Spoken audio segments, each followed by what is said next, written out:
This is Design Futurecast. I'm Maria Lorena Lehman. In this 8th episode, the design experiment and result that we will investigate is called FlexForm. It is a 3D sculptural model and can be seen at designfuturecast.com/episode 8.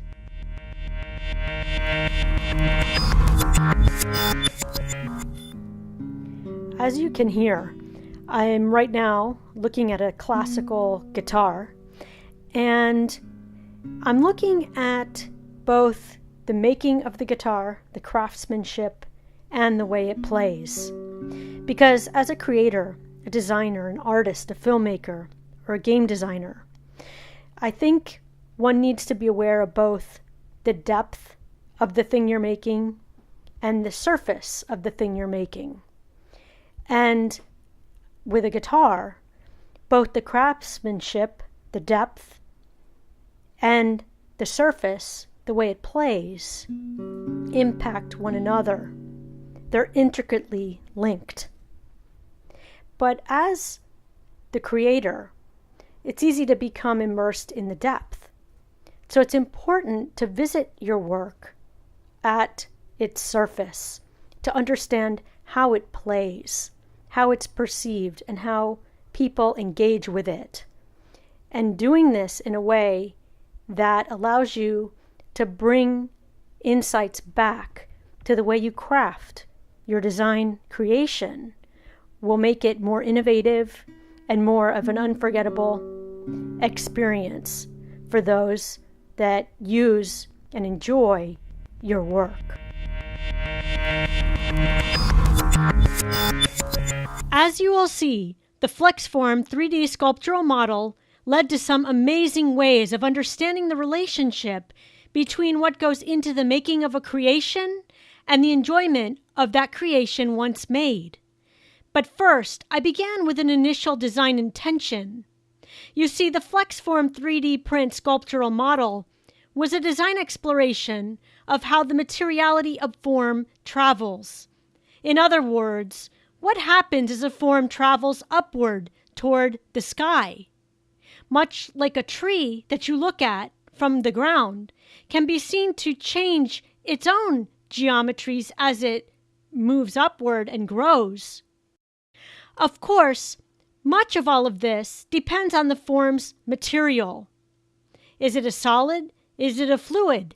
Does it melt and then harden? What are its material qualities as it grows upward? Because, of course, the materiality of the form will impact the way in which it grows. So these are all questions that this FlexForm 3D print sculpture aimed to capture. But as you will soon see, the design I created to answer these questions led to other questions with answers that I think are very helpful for the making of any creative work.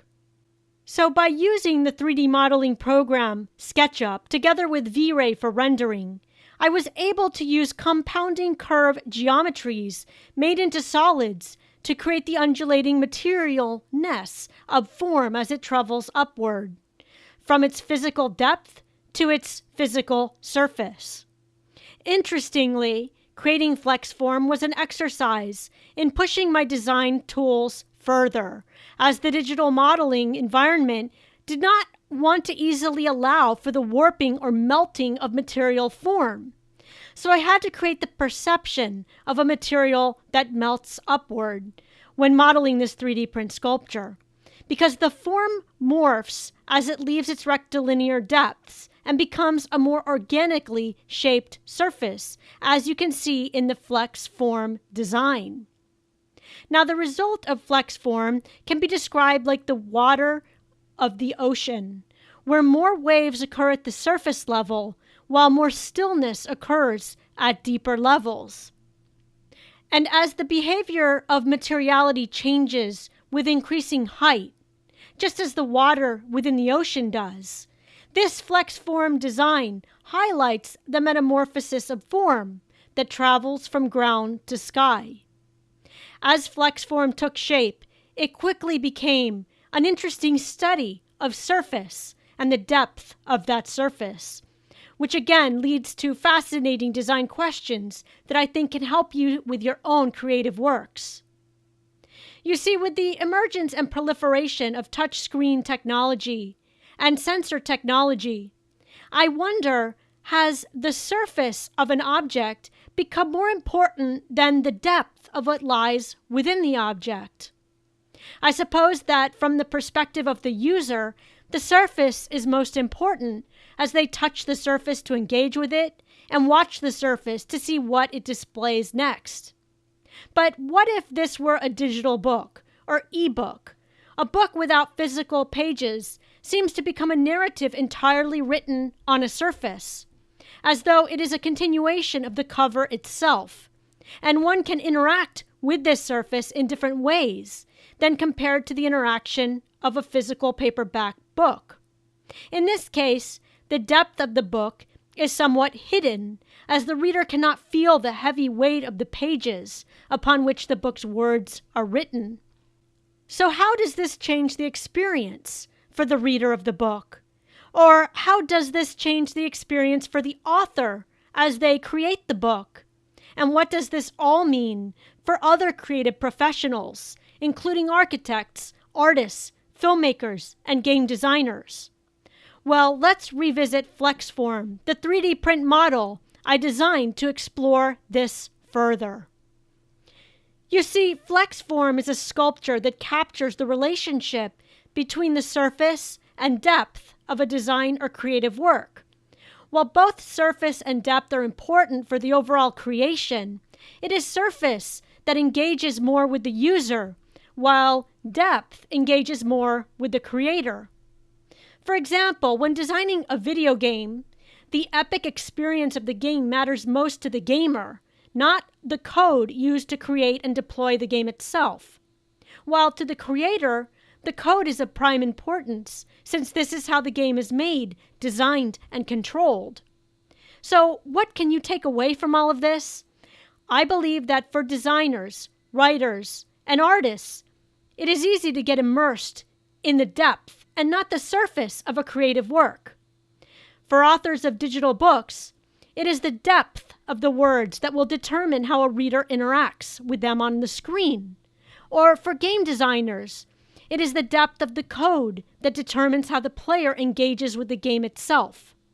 Consequently, the depth of a design creation is a wonderful thing to get right. It is the backbone and cornerstone to your ultimate finalized work. In fact, it is what makes the work function correctly.